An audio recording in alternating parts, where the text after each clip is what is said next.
Welcome to my channel Dr. CMPCB. So dear student, Mahatma Gandhi Kashi विद्यापीठ की ये series है, नगीन प्रकाशन की सीरीज़ है। आज हमारा टॉपिक है केवल रिवीजन। तो इस पूरे वीडियो में आपको एक सीरीज़ की, जैसे आज का हमारा टॉपिक है, सब्जेक्ट है शिक्षा के दार्शनिक एवं समाजशास्त्री आधारगत परिप्रेक्ष्य। तो इसका पूरा लघुत्तरीय प्रश्न एक ही वीडियो में कंप्लीट कराया जाएगा। सिर्फ मैं पढ़ूंगा और आप रिवीजन करते चलेंगे। तो आइए स्टार्ट करते हैं। पहले आप इसका सिलेबस देख लीजिए। इंग्लिश वाले इंग्लिश में देख लेंगे और इसके प्रश्न सारे यहाँ पर दिए गए हैं। ये है और अब हम स्टार्ट करते हैं अपना लेसन।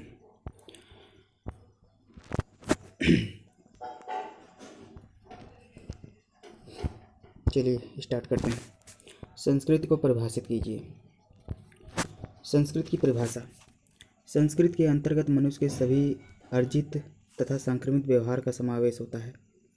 प्रत्येक व्यक्ति किसी न किसी प्रकार संस्कृत में पैदा होता है। संस्कृत के माध्यम से ही उसका सामाजिक विकास होता है।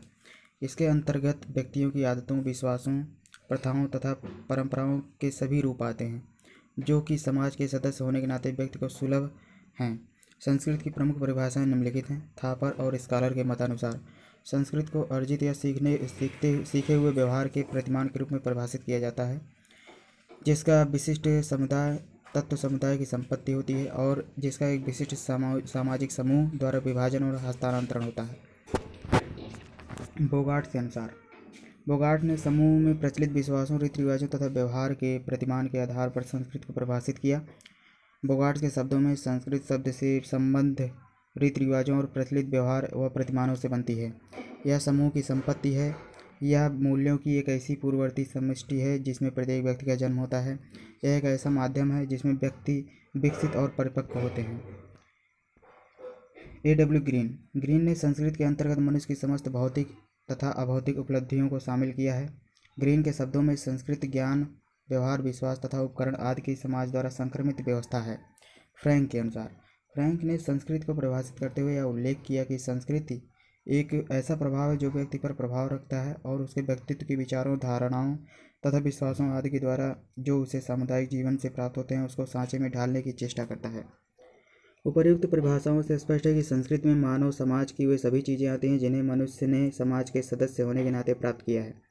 इसे व्यक्ति अन्य लोगों से सीखता है तथा परोक्ष और प्रत्यक्ष रूप से दूसरों को सिखाता भी है। हमारा दूसरा क्वेश्चन है सामाजिकरण की परिभाषा दीजिए, और इसका दूसरा प्रश्न का रूप है सामाजिकरण की अवधारणा की संक्षिप्त विवेचना कीजिए, और तीसरा है इसका रूप सामाजिकरण क्या है। सभी का एक ही उत्तर होगा। मनुष्य का जन्म समाज में होता है। समाज में जन्म लेने के पश्चात वह धीरे धीरे आसपास के वातावरण के संपर्क में आता है और उससे प्रभावित भी होता है। प्रारंभ में मनुष्य एक प्रकार से जैविक प्राणी मात्र होता है, क्योंकि आहार एवं निद्रा के अतिरिक्त उसे और किसी बात का ज्ञान नहीं होता। अतः उसकी अवस्था कुछ पशुओं के समान होती है। सामाजिक गुणों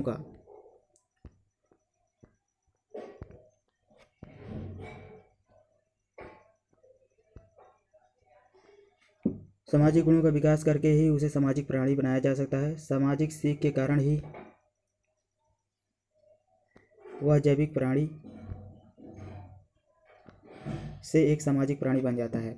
समाजशास्त्र में बच्चे के सामाजिक बनने की इस प्रक्रिया को ही सामाजिकरण कहा जाता है। स्पष्ट है कि सामाजिकरण सीखने की एक प्रक्रिया है। इसी के परिणामस्वरूप व्यक्ति समाज में रहना सीखता है, अर्थात एक सामाजिक प्राणी बनता है। संस्कृत का हस्तांतरण भी इसी प्रक्रिया के माध्यम से होता है। बोगार्ट्स के अनुसार सामाजिकरण वह प्रक्रिया है जिसके द्वारा व्यक्ति एक दूसरे पर निर्भर रहकर व्यवहार करना सीखता है और इसके द्वारा सामाजिक आत्मनियंत्रण, सामाजिक उत्तरदायित्व तथा संतुलित व्यक्तित्व का अनुभव प्राप्त करता है। आधुनिक समाज में अनेक सांस्कृतिक संस्थाएं जैसे संगीत अकादमी होता है, नाटक मंडली, कवि सम्मेलन एवं क्लब आदि व्यक्ति के विकास में योग देती हैं। ये संस्थाएं व्यक्ति को अपनी संस्कृति से परिचित कराती हैं। इनके द्वारा व्यक्ति अपनी प्रथाओं, परंपराओं, वेशभूषा, साहित्य, संगीत, कला, भाषा आदि से परिचित होता है और ये संस्थाएं उसके व्यक्तित्व के विकास में योगदान देती हैं। हमारा तीसरा क्वेश्चन है बेसिक शिक्षा का क्या तात्पर्य है। या फिर बेसिक शिक्षा क्या है। इसी को बुनियादी शिक्षा भी कहते हैं। चलिए पढ़ते हैं। बेसिक शिक्षा का अर्थ। बेसिक शिक्षा, बेसिक शब्द हिंदी का रूपांतरण आधारभूत है। इस प्रकार बुनियादी शब्द का अभिप्राय भी आधारभूत से ही है। इस नवीन शिक्षा को भारत की राष्ट्रीय सभ्यता एवं संस्कृति का आधार बनाया गया है। यह प्रयत्न किया गया कि शिक्षा ऐसी हो जो बालक की आधारभूत आवश्यकताओं व उसकी रुचियों से घनिष्ठ संबंध रखे, उसके सर्वांगीण विकास में सहायक हो तथा उसके जीवन की समस्याओं को सुलझाने में सक्षम हो। इस शिक्षा प्रणाली के विषय में कहा गया है कि यह शिक्षा सभी भारतीयों को ऐसा आधारभूत ज्ञान प्रदान करने के लिए निर्मित की गई जो उनको अपने वातावरण को बुद्धिमत्तापूर्वक समझने एवं प्रयोग करने में सहायक हो। यह बेसिक शिक्षा हस्तकला के माध्यम से दी जाती है ताकि बालक इस शिक्षा का अपने जीवन में उपयोग कर सके। हमारा चौथा प्रश्न है, मानवाधिकारों के शिक्षा की संकल्पना की व्याख्या कीजिए। सन 1948 में संयुक्त राष्ट्र के चार्टर प्रस्तावना को प्राप्त करने के लिए मानवाधिकारों की घोषणा पत्र जारी किया गया। इस घोषणा पत्र में प्रस्तावना के साथ 30 धाराएं या अनुच्छेद हैं। इसकी प्रस्तावना में कहा गया है कि विश्व के सभी नागरिक बिना किसी भेदभाव के मानवाधिकारों तथा मौलिक स्वतंत्रताओं के अधिकारी हैं।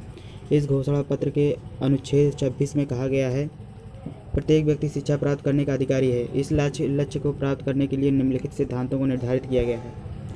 शिक्षा प्रारंभिक तथा मूल स्तरों पर निःशुल्क होगी। प्रारंभिक शिक्षा अनिवार्य होगी। प्राविधिक तथा वृत्तिक शिक्षा को सामान्यतः उपलब्ध कराया जाएगा और उच्च शिक्षा को योग्यता के आधार पर सभी के लिए उपलब्ध कराने के लिए प्रयास किए जाएंगे। शिक्षा को मानव व्यक्तित्व के समग्र विकास के लिए निर्देशित किया जाएगा। शिक्षा को मानवाधिकारों तथा मौलिक स्वतंत्रताओं के सम्मान के लिए समृद्ध बनाया जाएगा। शिक्षा सभी राष्ट्रों, प्रजातियों या धार्मिक समूहों में समझदारी, सहिष्णुता तथा मित्रता को बढ़ाने के लिए कार्य करेगी। शिक्षा शांति स्थापना के लिए विभिन्न क्रियाकलापों का संचालन करेगी। अभिभावकों को अपने बच्चों के लिए उपयुक्त शिक्षा का चयन करने का अधिकार होगा। शिक्षा में यथार्थवाद का क्या अभिप्राय है? यथार्थवाद वस्तु के अस्तित्व संबंधी विचारों के प्रति एक दृष्टिकोण है जिसके अनुसार जगत की वस्तुएं यथार्थ हैं, अर्थात जिस वस्तु को हम देख, सुन या छू सकते हैं वही यथार्थ है।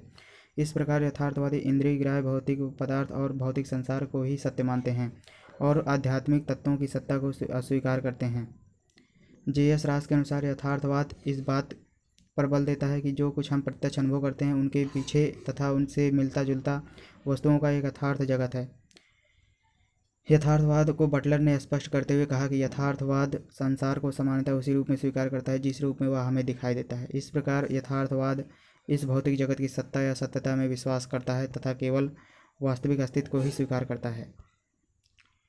हमारा छठा क्वेश्चन है, शिक्षा दर्शन का अर्थ स्पष्ट कीजिए। जॉन डीवी बहुत अच्छे राइटर हैं, ने शिक्षा को परिभाषित करते हुए कहा कि सामाजिक जीवन के लिए शिक्षा को उसी प्रकार आवश्यक बताया गया है जिस प्रकार शारीरिक विकास के लिए भोजन की आवश्यकता होती है। दर्शन को परिभाषित करते हुए राधा कृष्णा ने कहा है, दर्शन वास्तविकता के स्वरूप की तर्कपूर्ण खोज है। इस प्रकार दर्शन से ही शिक्षा के स्वरूप का निर्धारण होता है। शिक्षा के प्रत्येक पक्ष के लिए दर्शन परम आवश्यक है। जेंटिल का कथन है कि जो व्यक्ति इस बात में विश्वास करते हैं कि दर्शनहीन होने पर भी शिक्षा प्रक्रिया उत्तम रीति से चल सकती है, वे शिक्षा के अर्थों को पूर्ण रूपेण समझने में अपनी असमर्थता प्रकट करते हैं। इसी प्रकार हॉर्न का मत है कि शैक्षिक समस्या के प्रत्येक दृष्टिकोण से दार्शनिक आधार की मांग उठती है। फिक्टे का कहना है कि दर्शन के अभाव में शिक्षा कलापूर्ण अस्पष्टता को प्राप्त नहीं कर सकती। सातवां क्वेश्चन है हमारा, प्रयोजनवादी शिक्षा की प्रमुख विशेषताएं। शिक्षा दर्शन की प्रयोगशाला के रूप में। डीवी का कथन है कि शिक्षा और दर्शन एक दूसरे से संबंधित हैं। दर्शन सिद्धांतों का निर्माण करते हैं और तथा शिक्षा उन्हें कसौटी पर कसते हुए उनकी उपयोगिता की परीक्षा करती है। शिक्षा का सामाजिक अर्थ। प्रयोजनवादियों के अनुसार शिक्षा की मुख्य विशेषता उसका सामाजिक कार्य है। मनुष्य एक सामाजिक प्राणी है, इसलिए उसका सामाजिक विकास होना चाहिए। उसे सफल लोकतांत्रिक जीवन बिताना चाहिए। इस संबंध में ब्रूबेकर ने कहा है, प्रयोजनवादी सामाजिक मूल्यों को बहुत अधिक महत्व देते हैं। समाज सम्मिलित रूप से प्राप्त अनुभव का ढंग है। सामाजिक कार्यों में भाग लेना महत्वपूर्ण ढंगों में एक है। बालक का वास्तविक जीवन का अनुभव। प्रयोजनवादियों के अनुसार शिक्षा द्वारा बालक को वास्तविक जीवन का अनुभव प्रदान करना चाहिए। इस तरह वे अपने जीवन में सफल हो सकेंगे। उनके अनुसार सच्चा वही नहीं है जो कुछ हमें प्राप्त किया जाए। प्रयोजनवादियों का मत है कि बालक स्वयं किसी कार्य को सीखेगा तो वह ज्ञान अस्थायी होगा। और वह ज्ञान उसके जीवन का अंग बन जाएगा। इस प्रकार का ज्ञान बालक तभी अर्जित कर पाएगा जब उसको जीवन की ठोस परिस्थितियों में रखा जाएगा। साथ ही उसे ऐसा वातावरण प्रदान किया जाए कि वह आदर्श मूल्यों का निर्माण कर सके। बालक का महत्व। प्रकृतिवादी विचारधारा की भ्रांति प्रयोजनवादी भी शिक्षा के क्षेत्र में बालक को अधिक महत्व देते हैं। इनके अनुसार बालक को शिक्षा के अनुसार नहीं बल्कि शिक्षा को बालक के अनुसार होनी चाहिए। इसका तात्पर्य है कि बालक की शिक्षा उसकी शक्ति, रुचियों, संवेगों और क्षमताओं के अनुरूप होनी चाहिए। 8वां क्वेश्चन है सामाजिक परिवर्तन की परिभाषा। सर जोन्स के अनुसार सामाजिक परिवर्तन वह शब्द है जो सामाजिक प्रक्रियाओं तथा सामाजिक संगठन के किसी अंग में अंतर व अथवा रूपांतर को वर्णन करने के लिए प्रयोग किया जाता है। गिलिन तथा गिलिन के अनुसार सामाजिक परिवर्तन जीवन की मानी हुई रीतियों में होने वाले परिवर्तन को कहते हैं, चाहे ये परिवर्तन भौगोलिक दशाओं में परिवर्तन हुए हों अथवा सांस्कृतिक साधनों में अथवा जनसंख्या की रचना या सिद्धांतों के परिवर्तन में अथवा प्रयास से अथवा समूह के अंदर ही आविष्कारों के फलस्वरूप ही हुए हों। मोरिल तथा एल्ड्रेज के अनुसार सामाजिक परिवर्तन का यह अर्थ है कि बहुत बड़ी संख्या में व्यक्ति ऐसे कार्य कर रहे हैं जो कुछ दिनों पहले अथवा उनके पूर्वज के कार्य से भिन्न है, अर्थात जब मानव व्यवहार संशोधित हो रहा है तो वह सामाजिक परिवर्तन का संकेत है। 9वां क्वेश्चन है दर्शन और शिक्षा में संबंध की चर्चा कीजिए। शिक्षा और दर्शन में संबंध। डॉक्टर राधाकृष्णन का कथन है, दर्शन यथार्थता के स्वरूप का तार्किक ज्ञान है। इसी कारण कहा जाता है कि शिक्षा और दर्शन में घनिष्ठ संबंध है। शिक्षा की प्रक्रिया व्यक्ति का अपने जीवन में पूर्ण बनाने का प्रयास करती है। व्यक्ति को पूर्ण बनाने तथा उसके विकास के लिए अनुभव आवश्यक होता है। दर्शन अनुभव प्राप्त करने में विशेष रूप से सहायता प्रदान करता है। स्पष्ट है कि शिक्षा और दर्शन में घनिष्ठ संबंध है। बिना दर्शन की सहायता शिक्षा को पूर्णता नहीं मिल सकती। शिक्षा दर्शन की एक शाखा है। शिक्षा दर्शन ऐसे प्रश्नों से संबंधित है जैसे शिक्षा क्या है, शिक्षा के उद्देश्य क्या हैं, शिक्षा किस प्रकार दी जानी चाहिए आदि। शिक्षा दर्शन से संबंधित अनेक समस्याओं पर गंभीरता से विचार करता है और उनका समाधान भी करता है। शिक्षा दर्शन के उद्देश्य के विषय में कनिंघम ने इस प्रकार लिखा है, शिक्षा दर्शन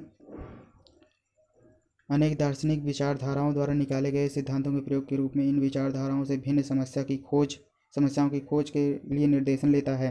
निम्नलिखित पंक्तियों में हमें स्पष्ट करेंगे दर्शन किस प्रकार शिक्षा को प्रभावित करता है और शिक्षा किस प्रकार दर्शन को प्रभावित करती है।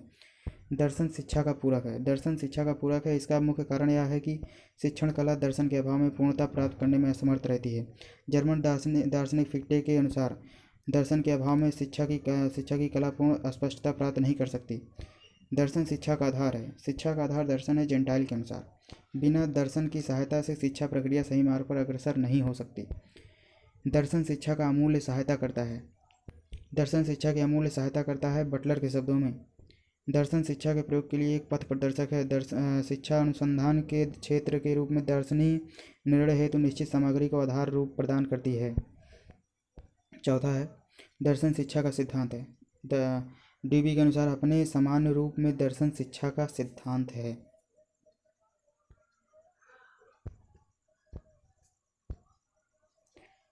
दसवां क्वेश्चन है सामाजिक परिवर्तन किसे कहते हैं, उपयुक्त उदाहरणों सहित समझाइए। सामाजिक परिवर्तन संसार की समस्त वस्तुएं, विचार, सभ्यता, संस्कृति आदि परिवर्तनशील है। समाज भी परिवर्तनशील है। जब सामाजिक व्यवस्था, प्रक्रिया तथा सामाजिक संरचना में स्पष्ट रूप से कोई अंतर्दृष्टिगोचर होता है तब हम उसे सामाजिक परिवर्तन कहते हैं। मैकाबर एवं पेज के अनुसार सामाजिक संरचना अथवा सामाजिक संबंधों में होने वाले परिवर्तन को ही सामाजिक परिवर्तन कहते हैं। जेनसन ने सामाजिक परिवर्तनों को लोगों के कार्य करने तथा विचार करने की पद्धतियों में रूपांतरण कहकर परिभाषित किया है। डॉसन तथा गेटिस के अनुसार सांस्कृतिक परिवर्तन सामाजिक परिवर्तन है, क्योंकि समस्त संस्कृति अपनी उत्पत्ति, अर्थ एवं प्रयोग में सामाजिक है। इस प्रकार हम देखते हैं कि सामाजिक परिवर्तन में कुछ प्रमुख बातें होती हैं जो निम्नलिखित हैं। सामाजिक परिवर्तन का संबंध किसी व्यक्ति या समूह विशेष के जीवन में होने वाले परिवर्तनों से नहीं है। सामाजिक परिवर्तन वास्तव में सामुदायिक परिवर्तन से संबंधित है। सामाजिक परिवर्तन एक सार्वभौमिक घटना है। सामाजिक परिवर्तन की गति असमान होती है। सामाजिक परिवर्तन की गति समय से प्रभावित होती है। सामाजिक परिवर्तन की भविष्यवाणी कठिन है। रूसो के अनुसार निषेधात्मक शिक्षा से क्या तात्पर्य है, 100 उदाहरण समझाइए। निषेधात्मक शिक्षा, ये प्रश्न है। निषेधात्मक शिक्षा वह शिक्षा है जो बालक की प्रवृत्तियों और शक्तियों के अनुसार दी जाती है। बालकों को शिक्षा में अनिवार्य भाग उन्हें अपनी क्षमता, कमजोरी, निर्भरता का अनुभव करना है और उस आवश्यकता के भारवाहन को धारण कराना है जो प्रकृति ने मानव पर जाति पर रखा है। इस अनुभव की एवं आवश्यकता के लिए आरंभ से बालकों को निषेधात्मक शिक्षा देने के लिए कहा गया है या कहा है। यह बालकों को प्रगुणों के गुण प्रदान नहीं करती किंतु दुर्गुणों से उसकी रक्षा करती है। यह बालक को पहले गुण और सत्य के सिद्धांत नहीं पढ़ाती वरन हृदय के पाप से तथा मस्तिष्क की भ्रम से रक्षा करती है। रूसो का कथन है, पुस्तकें बालक और वस्तुओं के बीच में आ जाती हैं और उसे अपने अनुभव द्वारा सीखने देती हैं। अतः बालकों को अनुभव प्राप्त करने के लिए उन्हें कुछ समय के लिए पुस्तकों से दूर रखना चाहिए क्योंकि वस्तुएं ही अनुभव ग्रहण करने का साधन होनी चाहिए। रूसो ने उक्त दोनों प्रकार के शिक्षण में अंतर स्पष्ट करते हुए लिखा है, मैं निश्चयात्मक शिक्षा उसे कहता हूँ जो समय से पहले मस्तिष्क को बनाना चाहती है और बालक को ऐसे कामों को सिखाना चाहते हैं जो प्राणों से संबंध रखते हैं। मैं निषेधात्मक शिक्षा उसे कहता हूँ जो ज्ञान देने के पहले ग्रहण करने वाले अंगों को दृढ़ बनाती है और जो इंद्रियों के उचित उपयोग से विवेक शक्ति को बढ़ाती है। इसका तात्पर्य आलस में समय बिताना नहीं है, वह इससे बहुत दूर है। यह गुण प्रदान करती है वरन दुर्गुण से बचाती है। यह सच बोलना नहीं सिखाती वरन झूठ से बचाती है। यह बालकों को सत्य की ओर ले जाने, समझने और अपनाने के लिए तैयार कर देती है। यह बालक को सत्य की ओर नहीं ले जाती जब तक उसमें सत्य को पहचानने तथा और उससे प्रेम करने की शक्ति उत्पन्न नहीं हो जाती। हमारा अगला प्रश्न है, यथार्थवाद की प्रमुख विशेषताएं।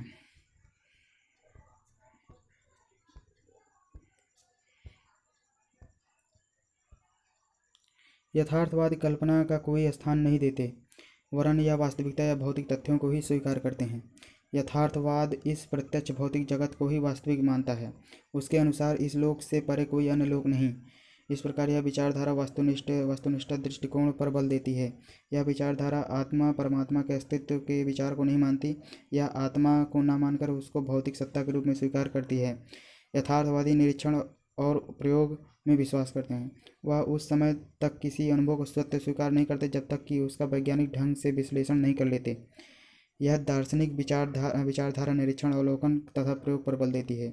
इसके अनुसार किसी अनुभव को तब तक स्वीकार नहीं किया जा सकता जब तक कि वह निरीक्षण व प्रयोग की कसौटी पर सिद्ध न हो गया हो। 5वां है, प्राकृतिक तत्वों व सामाजिक तत्वों का महत्व, सामाजिक संस्थाओं का महत्व। हमारा नेक्स्ट प्रश्न है,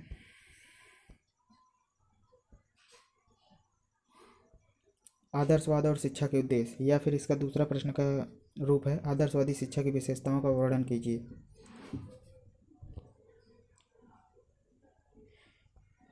व्यक्तित्व का विकास अथवा आत्मानुभूति। आदर्शवाद मनुष्य को ईश्वर की सर्वश्रेष्ठ कृति मानता है।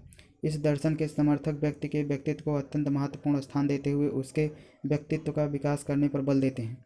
व्यक्तित्व के विकास का अर्थ है आत्मानुभूति अथवा आत्म साक्षात्कार। जेंटिल के अनुसार आत्मानुभूति शिक्षा का अंतिम लक्ष्य है। आध्यात्मिक विकास करना। आदर्शवाद के अनुसार भौतिक जगत की अपेक्षा आध्यात्मिक जगत अधिक महत्वपूर्ण है। अतः शिक्षा का प्रमुख उद्देश्य मानव का आध्यात्मिक विकास करना है। आध्यात्मिक विकास के लिए आदर्शवादियों ने उन मूल्यों तथा तथ्यों की प्राप्ति को आवश्यक समझा है जो शाश्वत है और सब देशों तथा कालों में उपयोगी और सर्वमान्य है। सत्यम, शिवम तथा सुंदरम को विकसित करना। आदर्शवादियों का विश्वास है कि आध्यात्मिक जगत को उन्नत के लिए सत्यम, शिवम, सुंदरम जैसे चिंतन मूल्यों को विकसित करना आवश्यक है। जब तक इन मूल्यों को विकसित नहीं किया जाएगा तब तक आध्यात्मिक पूर्णता नहीं होगी। इन मूल्यों का विकास शिक्षा द्वारा संभव है। सांस्कृतिक संपत्ति की रक्षा, विकास तथा हस्तांतरण। आदर्शवाद के अनुसार शिक्षा का एक उद्देश्य सांस्कृतिक उन्नति करना है। शिक्षा के द्वारा संस्कृति का संरक्षण, विकास तथा हस्तांतरण होता है। विलियम हॉकिंग का विचार है कि जाति द्वारा संचित की गई संस्कृति को जाति के युवा लोगों तक पहुंचाने का उत्तरदायित्व तो शिक्षा का है। इस प्रकार युवा पीढ़ी को इन अनुभवों का लाभ मिल जाता है जो जाति के संस्कृत के रूप में संचित किए जाते हैं। हमारा अगला प्रश्न, अनौपचारिक शिक्षा, इनफॉर्मल एजुकेशन। जनसंख्या के निरंतर वृद्धि से पढ़ने वालों की संख्या में अनवरत वृद्धि होने से और मध्यावधि में ही विद्यालय छोड़ देने वाले और वह औपचारिक शिक्षा पद्धति के नियमों के प्रतिबंधों से शिक्षा संस्थाओं में प्रवेश न पा सकने वाले बालक बालिकाओं की संख्या बढ़ती जाने से ये संस्थागत सुविधाएं पर्याप्त सिद्ध हुई हैं। परिणाम स्वरूप शिक्षा में आमूलचूल परिवर्तन के विचार व्यक्त किए गए तथा उक्त समस्याओं के निराकरण हेतु एक सशक्त विकास की खोज का प्रयास अनौपचारिक शिक्षा के रूप में प्रस्फुटित हुआ। स्पष्टतः अनौपचारिक शिक्षा सर्वत्र औपचारिक शिक्षा के अनुसार कार्य के रूप में एक महत्वपूर्ण विकल्प तथा उपयोगी कदम है। विद्यालय में इतर जीवन जीविका से संबंधित औपचारिक शिक्षा की अवधारणा एवं उसके लक्ष्य को दृष्टिगत रखते हुए कहा जा सकता है कि औपचारिकताओं से लचीली यह शिक्षा प्रमुख रूप से सिखाने की नहीं, स्वतः सीखने की प्रक्रिया पर अधिक बल प्रदान करती है और शिक्षार्थी जो सीखना चाहें, जब सीखना चाहें, जहां सीखना चाहें के सिद्धांत पर अग्रसर होती है। इस हेतु शिक्षा उन सभी संभव वस्तुओं से देना अवांछनीय है जिनका संबंध बालक और समाज के दैनिक परिसर से हो। अतः शिक्षा मनोविज्ञान और अनुभव के आधार पर कहा जा सकता है कि औपचारिक शिक्षा में भी अनौपचारिक शिक्षा पद्धतियों का समावेश अभीष्ट है। अतएव सामाजिक जीवन में निष्णात होने के लिए औपचारिक शिक्षा अंतर्गत अनौपचारिक शिक्षा के माध्यम यथा सामाजिक क्रियाएं तथा उनके प्रतीकों पत्र पत्रिका, वाचनालय, पुस्तकालय, खेल कूद, रेडियो टेलीविजन, मेले, हॉट, नृत्यगृह, नाट्यशाला, पर्यटन, देशाटन, कला संस्कृति कार्यक्रम, प्राकृतिक स्थलों के भ्रमण, गोष्ठी परिचर्चा आदि को सम्मिलित करना अपेक्षित है, जिससे शैक्षिक प्रक्रिया अधिक प्रभावी हो सके और शिक्षा देश के सृजन से सहज ही जोड़ी जा सके। नए नए आविष्कारों और अनुभवों का वितरण तत्काल अनौपचारिक साधनों से ही हो पाता है। हमारा अगला प्रश्न है प्रजातांत्रिक शिक्षा की विशेषताएं। इससे नेतृत्व का विकास होता है। पहला इससे नेतृत्व का विकास होता है। दूसरा, राष्ट्रीयता एवं अंतर्राष्ट्रीय भावना का विकास होता है। तीसरा, जनतंत्री शिक्षा का मुख्य उद्देश्य बालकों को नागरिकता का प्रशिक्षण देना है। चौथा, जनतंत्र के मूल्यों का विकास होता है। पांचवा, प्रजातांत्रिक शिक्षा से उत्तम अभिरुचि का विकास होता है। छठा, इससे व्यवसायिक कुशलता का विकास होता है। सातवां, इससे विचार शक्ति का विकास होता है। आठवां, इससे सामाजिक दृष्टिकोण का विकास होता है। नौवां, इससे व्यक्तित्व का सामंजस्यपूर्ण विकास होता है। शिक्षा के व्यवसायिक उद्देश्य क्या हैं? जब शिक्षा मनुष्य को किसी व्यवसाय के लिए तैयार करे। अगला प्रश्न है शिक्षा का व्यवसायिक उद्देश्य क्या है? जब शिक्षा मनुष्य को किसी व्यवसाय के लिए तैयार करे अथवा यह क्षमता और कुशलता प्रदान करे कि वह अपनी रोटी, कपड़ा और मकान की समस्या हल करने में समर्थ और सफल हो जाए, तो वहाँ शिक्षा का लक्ष्य व्यवसायिक कहा जाता है। इस उद्देश्य को शिक्षा शास्त्रियों ने कई नाम दिए हैं, जैसे दाल रोटी का उद्देश्य, जीविका का उद्देश्य। ये सब जीविकोपार्जन या धनोपार्जन की ओर संकेत करते हैं। दूसरे शब्दों में हम कह सकते हैं कि यदि शिक्षा के द्वारा व्यक्ति को स्वावलंबी बनाया जाए जो और कमाने के योग्य बनाया जाए, तो वहाँ व्यवसायिक उद्देश्य होता है। इस उद्देश्य का यह सबसे बड़ा गुण है। भोजन, वस्त्र, आवास की सुविधा और सुख इस उद्देश्य से प्राप्त होते हैं। व्यक्ति को शारीरिक एवं मानसिक स्वास्थ्य प्राप्त होता है। अतः जीवन और अस्तित्व, सुख और स्वास्थ्य की प्राप्ति के लिए यह उद्देश्य आवश्यक है। धनोपार्जन होने से लोग कला साहित्य संगीत, कौशल आदि के विकास की ओर ध्यान देते हैं।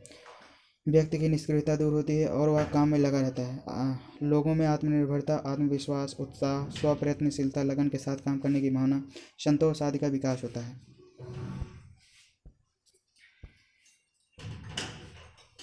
इस उद्देश्य के कारण मनुष्य अपने आप को भौतिक सुख के लिए बना लेता है। धन कमाने के पीछे स्वास्थ्य, सामाजिकता, शीलता आदि को भी भूल जाता है। आदर्शों को वह नहीं मानता है। उसमें दूषित मनोवृत्ति आ जाती है। समाज में धनी और गरीब दो वर्ग बन जाते हैं और वर्ग संघर्ष होता है। धनिकों के हाथ से सत्ता केंद्रित हो जाती है और झूठ, भ्रष्टाचार, चोर बाजारी आदि होने लगती है। जीसस क्राइस्ट ने कहा है कि मनुष्य केवल रोटी से ही जीवित नहीं रह सकता, अर्थात उसमें अन्य मानवीय गुण होना जरूरी है।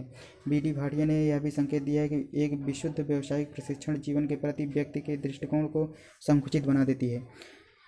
यह एक अच्छा यांत्रिक, अच्छा डॉक्टर, अच्छा वकील, मिस्त्री, अच्छा बिजली वाला कारीगर बन सकता है, ना कि एक अच्छा मनुष्य। आधुनिक युग में जीविकोपार्जन को ही शिक्षा का सर्वप्रमुख उद्देश्य समझा जा रहा है तथा अभिभावकों एवं छात्रों का यही उद्देश्य रहता है कि किस प्रकार पढ़ लिखकर अधिक से अधिक धन कमाएं। विषयों के चुनाव में भी छात्र इसी प्रकार विषयों को चुनते हैं जिससे नौकरी जल्दी तथा पैसे वाली मिले। अतः आवश्यक है कि विचारक और शिक्षा शास्त्री लोगों को इस उद्देश्य की सीमाएं बताएं तथा इसके साथ अन्य उद्देश्यों को भी प्रधानता दें। भाई आजकल यही तो चुनना पड़ेगा, कौन सा ऐसा ट्रैक चुने जिससे पैसा है। चलिए ठीक है। हमारा दूसरा जो भी प्रश्न है, गांधी जी का बुनियादी शिक्षा की योजना। बुनियादी शिक्षा योजना का सूत्रपात। गांधी जी ने अपने समाचार पत्र हरिजन में 2 अक्टूबर 1937 ईस्वी में एक लेख लिखा जिसमें शिक्षा के प्रति अपना दृष्टिकोण प्रकट किया, और वर्धा नामक स्थान पर 22 व 23 अक्टूबर 1937 ईस्वी को देश के शिक्षाविदों की एक सभा बुलाई। इस सम्मेलन में देश के कोने कोने से लोग आए और शिक्षा के नव निर्माण में भाग लिया। यहीं से योजना का सूत्रपात हुआ। बुनियादी शिक्षा के उद्देश्य। गांधी जी ने बुनियादी शिक्षा के निम्न उद्देश्य कहे हैं। सभी बालक बालिकाओं को भारत का उत्तम नागरिक बनाना। दूसरा, सभी बालक बालिकाओं में भारतीय संस्कृति का विकास करना। तीसरा, बालक बालिकाओं के मन, मस्तिष्क, हाथ और आत्मा का विकास करना। सर्वोदय समाज की स्थापना करना। धनोपार्जन की क्षमता प्रदान करके उन्हें अपने पैरों पर खड़ा करना। शिक्षा में यथार्थवाद। सब वही घूम घुमा कर है, लेकिन थोड़ा चेंज है। शिक्षा में यथार्थवाद, ये प्रश्न है। शिक्षा में यथार्थवाद कई रूपों में हमारे सामने आता है, जैसे मानवतावादी यथार्थवाद। मानवतावादी यथार्थवाद का कहना है कि शिक्षा यथार्थवादी होनी चाहिए जिससे मानव जीवन सुखमय और समृद्ध बन सके। इस दृष्टिकोण से उन्हें प्राचीन रोमन एवं यूनानी साहित्य के अध्ययन पर बल दिया, क्योंकि जीवन को सफल और एवं समृद्ध बनाने के लिए समस्त ज्ञान इस साहित्य में उपलब्ध है। मानवतावादी इस साहित्य के अध्ययन को व्यक्तिगत, सामाजिक एवं आध्यात्मिक विकास के लिए आवश्यक मानते हैं। सामाजिक यथार्थवाद। यथार्थ के इस स्वरूप का विकास प्राचीन परंपरावादी पुस्तकीय ज्ञान के विरोध स्वरूप हुआ। सामाजिक यथार्थवादियों का कहना है कि शिक्षा शब्द जाल मात्र नहीं है, वरन वह जीवन को विकास के मार्ग पर ले चलने का साधन है। यथार्थवाद के इस रूप के अनुसार शिक्षा का लक्ष्य जीवन को सभ्य, सुंदर एवं तथा उपयोगी बनाना है। यह विद्यालय को ऐसे स्थान मानता है जहाँ कृत्रिम ज्ञान के स्थान पर व्यवहारिक, सफल एवं सुखी जीवन का निर्माण होता है।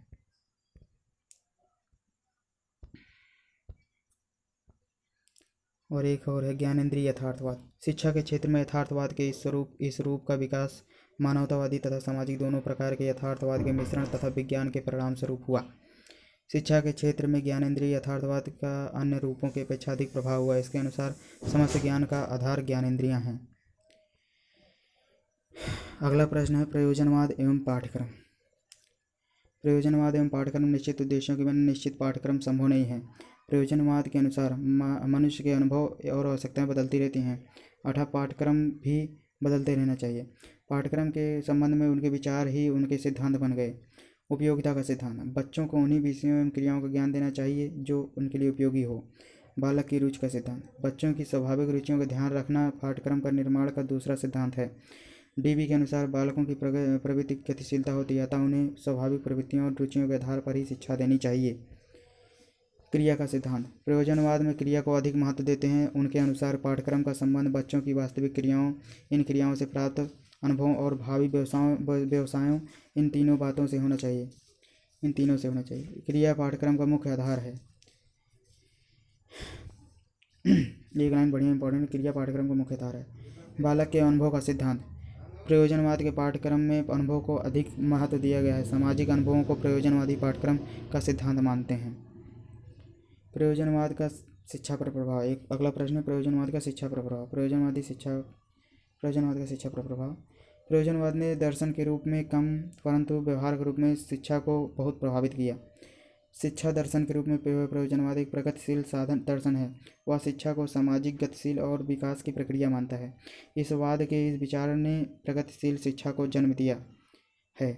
यथार्थवाद एवं आदर्शवाद ने शिक्षा को मनोवैज्ञानिक और वैज्ञानिक आधार दिए थे। प्रयोजनवाद ने एक तीसरा आधार दिया, सामाजिक आधार। शिक्षा का स्वरूप व्यापक और विस्तृत हो गया और अब शिक्षा का उद्देश्य व्यवहार परिवर्तन हो गया है। शिक्षा एक सामाजिक प्रक्रिया हो गई है। शिक्षा के माध्यम से समाज का पोषण हो रहा है। शिक्षा बालक की स्वाभाविक रुचियों में योग्यताओं को ध्यान में रखकर दी जाने लगी है। अतः शिक्षा जीवन के लिए नहीं बल्कि अब शिक्षा जीवन का लक्ष्य है। वर्तमान अधिक मूल्यवान है। प्रयोजनवाद ने शिक्षा के क्षेत्र में एक नई क्रांति को जन्म दिया। कक्षा में छात्रों की सक्रियता बढ़ गई, शिक्षक रोमांचित हो गए। अगला प्रश्न है मानवतावाद एवं पाठ्यक्रम। मानवतावाद का शिक्षा दर्शन उद्देश्यों की पूर्ति के लिए उद्देश्यों के अनुसार पाठ्यक्रम बनाने की बात करता है। ब्रू बेकर के अनुसार मानवतावाद मानव स्वभाव एवं मानवीय दृष्टिकोण पर बल देता है। इस दर्शन के अनुसार पाठ्यक्रम में उन्हीं विषयों का समावेश होता है हो जो मनुष्य के जीवन को सफल एवं सुखमय बनाने के लिए आवश्यक हों। टैगोर, गांधी आदि की दृष्टि में शिक्षा का उद्देश्य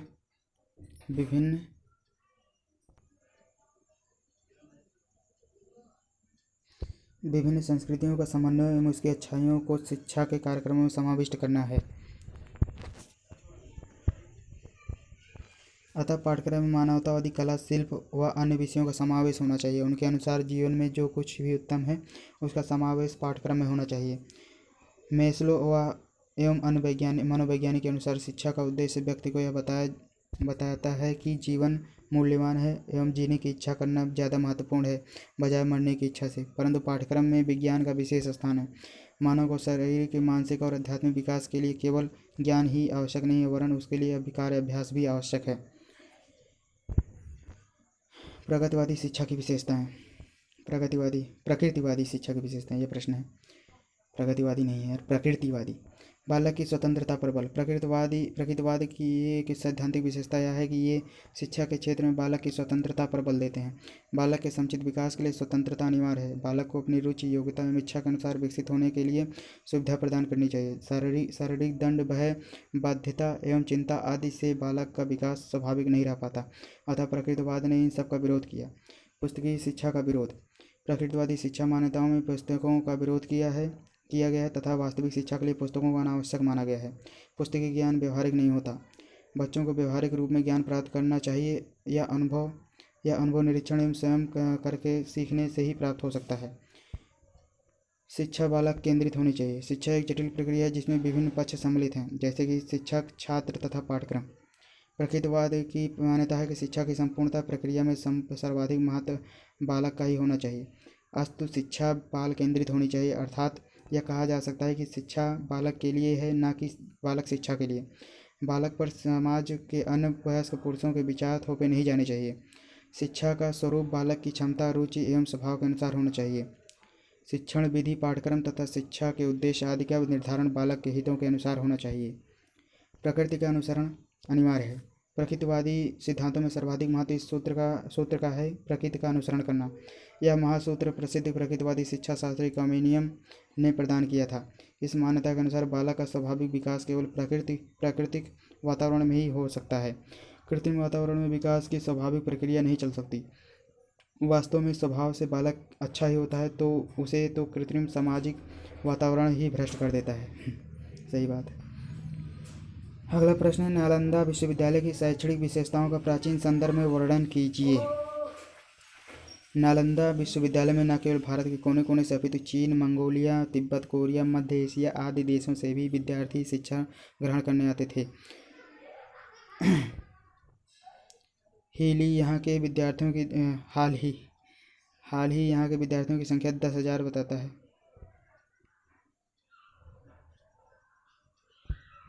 हीली है जो भी है।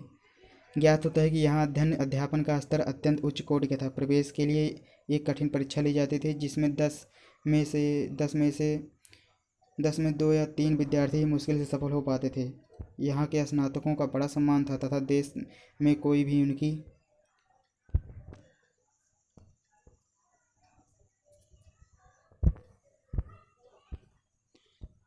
समानता नहीं कर सकता था। इसी कारण यहाँ प्रवेश लेने के लिए विद्यार्थियों की अपार भीड़ लगी रहती थी।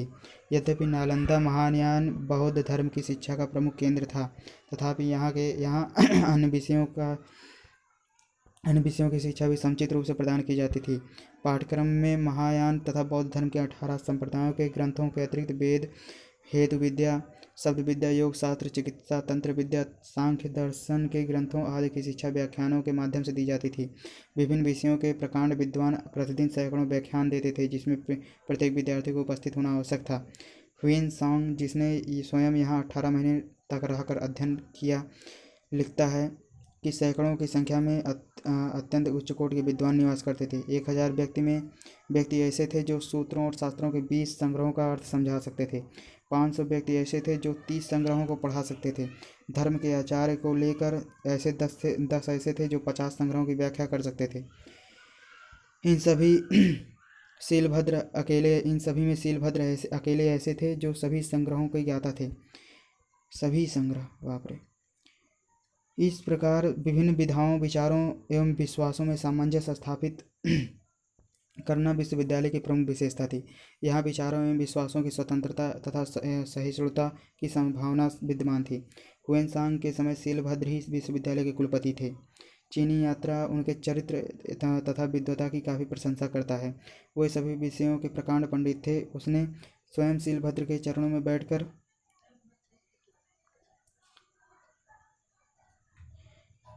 अध्ययन किया था। वह सभी विषयों वह उन्हें सत्य एवं धर्म का भंडार कहता है। यहाँ के अन्य विद्वानों में धर्मपाल, जो शीलभद्र के गुरु तथा उनके पूर्वगामी कुलपति थे, चंद्रपाल, गुणमती, स्थिरपति, प्रभामित्र, जिनमित्र, ज्ञानचंद्र आदि के नाम से उल्लेखनीय है। इन सभी की ख्याति दूर दूर तक फैली हुई थी। ये सभी विद्वान मात्र अच्छे शिक्षक ही नहीं थे, अपितु विभिन्न ग्रंथों के रचयिता भी थे। इनकी रचनाओं का समकालीन विश्व में बड़ा सम्मान था। इन प्रसिद्ध आचार्यों के अतिरिक्त नालंदा में अनेक विद्वान भी थे, जिन्होंने विद्या के प्रकाश से पूरे देश को आलोकित किया था। अगला प्रश्न है, बौद्ध धर्म के प्रमुख विशेषताएं क्या हैं, या फिर बौद्ध दर्शन की प्रमुख विशेषताएं क्या हैं? अनात्मवाद। अनात्मवाद का शाब्दिक अर्थ है आत्मा को न स्वीकार करना, परंतु यह अर्थ उचित नहीं है, क्योंकि ऐसा नहीं है कि बौद्ध आत्मा को नहीं मानते। वे मानते हैं और इसे पंचकस्थ रूप में मानते हैं। अतः अनात्म का अर्थ है न आत्मा या अनात्मता नहीं है। इस अनात्मता को भी कुछ लोग नैरात्मवाद समझते हैं, परंतु नैरात्म में अनात्म नहीं। तथागत के अनात्म का अर्थ उनके प्रयोजन से ही स्पष्ट होगा। तथागत का कहना है कि इनका उद्देश्य निर्वेद, निर्माण, उपशम, अभिज्ञा, संबोध के लिए है, परंतु इस आदेश के मार्ग में सबसे बड़ा बाधक अहम भाव है, जिसका स्वरूप मैं और मेरा है। जब तक अहम भाव का नाश नहीं होता, निर्वेद एवं निर्वाण नहीं मिल सकता। यह अहम भाव एक मिथ्या दृष्टि है, एक प्रकार का अज्ञान है। कर्मवाद और पुनर्जन्मवाद। गौतम बुद्ध कर्म मार्गी थे तथा उनका विश्वास था कि इस संसार में रहकर मनुष्य जो कर्म करता है उसका फल उसे अवश्य मिलता है। आत्मा बार बार अनेक शरीर धारण करती है और दुष्कर्मों और सत्कर्मों के अनुसार दंडित या पुरस्कृत नहीं होती। सत्कर्म के बिना निर्वाण की प्राप्ति संभव नहीं है। मनुष्य चाहे जितना यज्ञ करे या बलि दे, किंतु सत्कर्म के बिना आवागमन के चक्र से छुटकारा नहीं प्राप्त नहीं हो सकता। बुद्ध जी पुनर्जन्म में विश्वास करते थे। उनका विचार था कि आत्मा को निर्मल बनाने के लिए एक जन्म यथेष्ट नहीं, बोधिसत्वों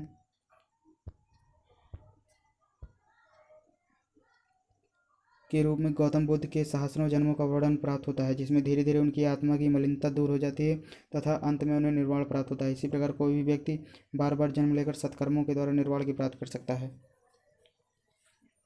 अनीश्वरवाद। गौतम बुद्ध ने धर्म के दार्शनिक सिद्धांतों को विशेष महत्व दिया। ईश्वर अस्तित्व के विषय में पूछे जाने पर प्राय मौन रहते थे। एक बार उन्होंने इस प्रश्न का उत्तर देते हुए कहा कि यदि ईश्वर कहीं है तो वह भी कर्म के बंधनों से बंधा हुआ है तथा वह किसी को दंड या पुरस्कृत करने में स्वतंत्र नहीं है। आदर्शवाद की परिभाषा। अगला प्रश्न है, आदर्शवाद की परिभाषा। आदर्शवाद के अनुसार जीवन का अंतिम लक्ष्य आत्मानुभूति होता है। आत्मानुभूति के लिए 3 सनातन मूल्यों सत्यम, शिवम, सुंदरम की प्राप्ति आवश्यक है। नैतिक जीवन के उत्थान के लिए मनुष्य में 4 सद्गुणों संयम, धैर्य, ज्ञान और न्याय का होना आवश्यक है। ये सद्गुण आत्मा के गुण है। जो मनुष्य इन्हें जितना अधिक प्राप्त कर लेता है वह उतना ही अधिक सत्यम, शिवम, सुंदरम की ओर बढ़ जाता है और आत्मानुभूति करने में सफल होता है। ये नैतिक नियम आध्यात्मिक नियम हैं। अतः हम कह सकते हैं कि आदर्शवाद संभवतः विश्व का सबसे प्राचीन दर्शन है। विश्व के अनेक दार्शनिक एवं शिक्षा शास्त्री आदर्शवादी रहे हैं।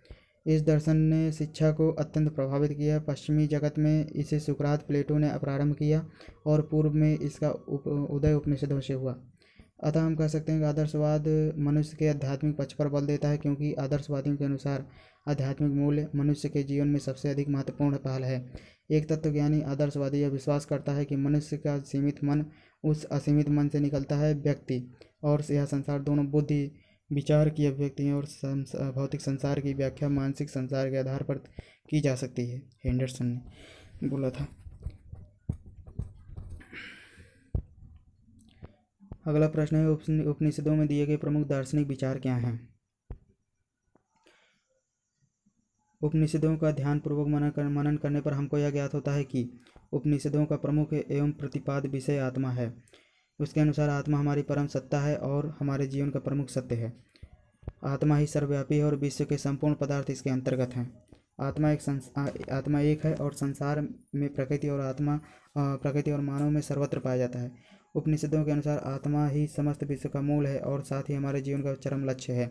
संहिता से लेकर आरण्यक तक आत्मा को ब्रह्म से भिन्न बताया गया है, किंतु उपनिषद में आत्मा ब्रह्म से अभिन्न है क्यों तथा उसी का रूप है, अर्थात आत्मा ही परम ब्रह्म है।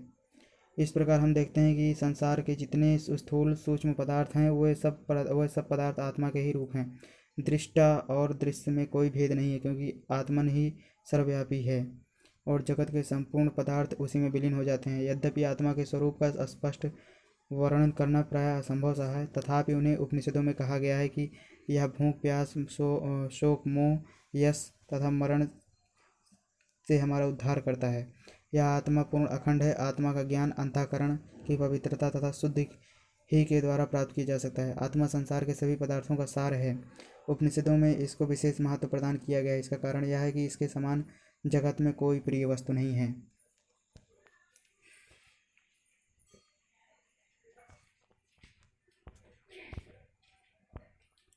अभी है इसमें ब्रह्म धारणा के उपनिषद में यह निरूपित है कि सर्वप्रथम ब्रह्म ज्ञान क्षत्रियों और बाद में इसे ब्राह्मणों ने ग्रहण किया। इसका तात्पर्य यह है कि प्रत्येक व्यक्ति अपनी तपस्या के बल पर ब्रह्म ज्ञान प्राप्त कर सकता है। उपनिषदों में ब्रह्म को इंद्रिय, वाणी, मन आदि से परे माना गया है। सृष्टि के विकास तथा उत्पत्ति का वर्णन अत्यंत विस्तार के साथ किया गया है, जो इस बात का प्रमाण है कि वह दार्शनिक जगत की सत्यता में विश्वास करते थे। उपनिषद काल में ऋषि मुनि जीवन और जगत के प्रति अत्यंत आशावादी दृष्टिकोण रखते। कहीं कहीं पर ऐसा भी संकेत मिलता कि वे जगत को मिथ्या समझते थे। आत्म साक्षात्कार। उपनिषदों में आत्म साक्षात्कार के उपायों का भी विस्तार से वर्णन किया गया है। ब्रह्म ज्ञान प्राप्त करने के लिए व्यक्ति को कायिक, वाचिक तथा मानसिक संयम करना परमावश्यक है।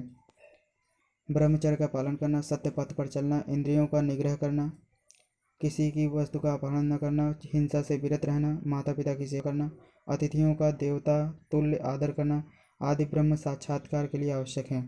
वास्तव में ब्रह्म का साक्षात्कार करना ही उपनिषदों का रहस्य है, उपदेश है और चरम लक्ष्य है। ये था उपनिषद के बारे में।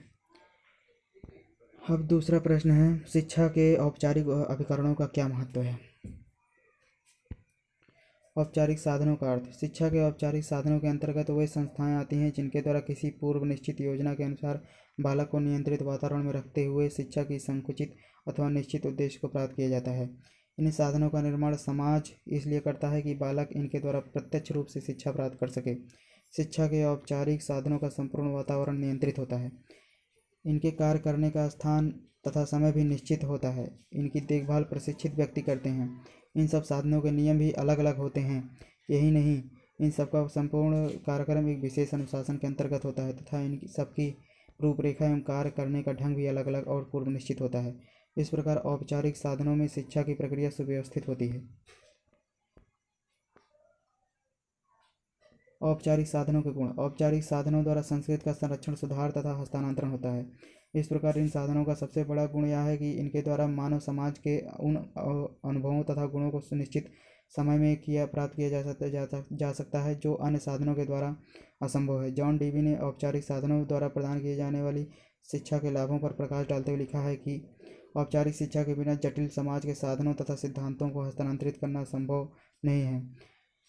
यह एक ऐसे अनुभव की प्राप्ति का द्वार खोलती है जिसको बालक दूसरों के साथ रहकर औपचारिक शिक्षा के द्वारा प्राप्त नहीं कर सकते। अगला प्रश्न, शिक्षा की दृष्टि से समाज की भूमिका की विवेचना कीजिए। शिक्षा के साधन के रूप में समाज का महत्व। समाज बालक की शिक्षा को ही प्रारंभ से ही प्रभावित करता है। समाज बालक की शिक्षा को प्रारंभ से ही प्रभावित करता है।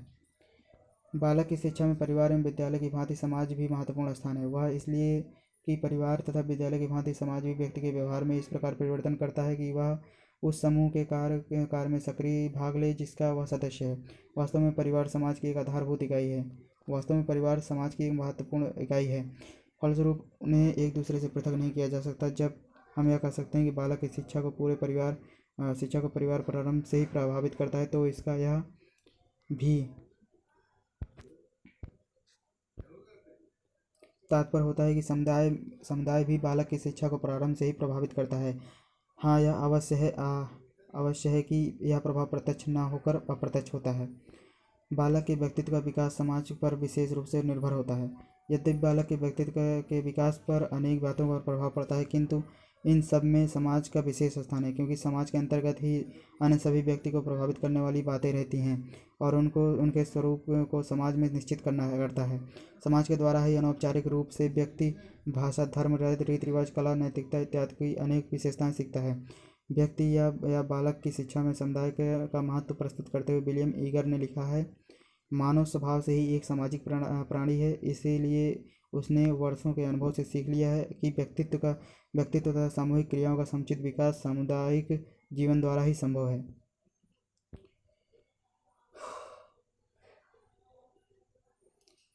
अगला प्रश्न है, तत्वमीमांसा के शैक्षिक निहितार्थों को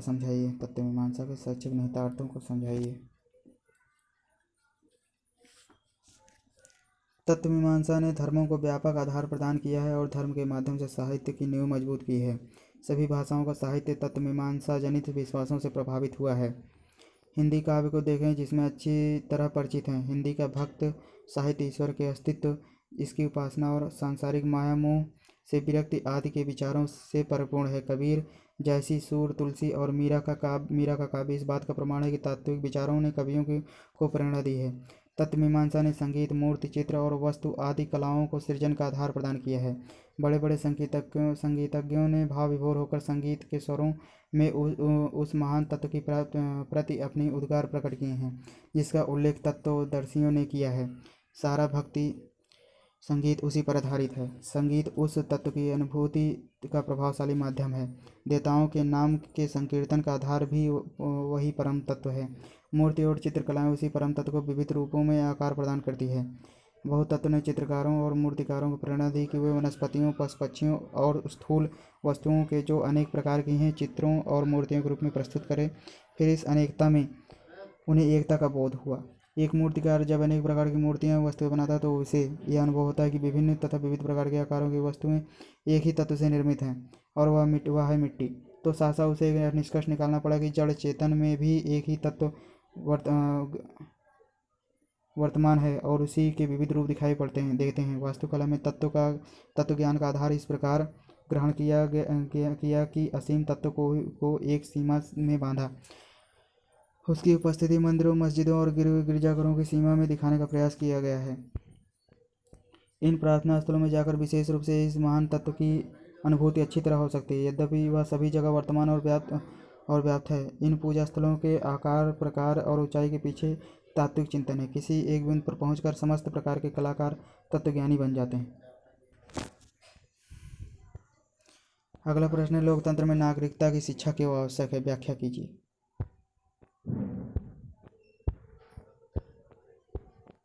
किसी भी देश की शासन प्रणाली उस स्थिति में सफल होती है जब उसके नागरिकों में उसके प्रति आस्था हो और वे उसके अनुसार व्यवहार करें। वर्तमान में हमारे देश भारत में लोकतंत्र शासन प्रणाली है। यह तभी सफल हो सकती है जब इस देश के नागरिकों में लोकतंत्र के प्रति आस्था हो और वो लोकतंत्री जीवन जिएं। जीवन की विधि के रूप में एक ऐसी विधि है जिसमें प्रत्येक व्यक्ति का समान महत्व होता है। सब एक दूसरे को आदर की दृष्टि से देखते हैं और सबको अपने विकास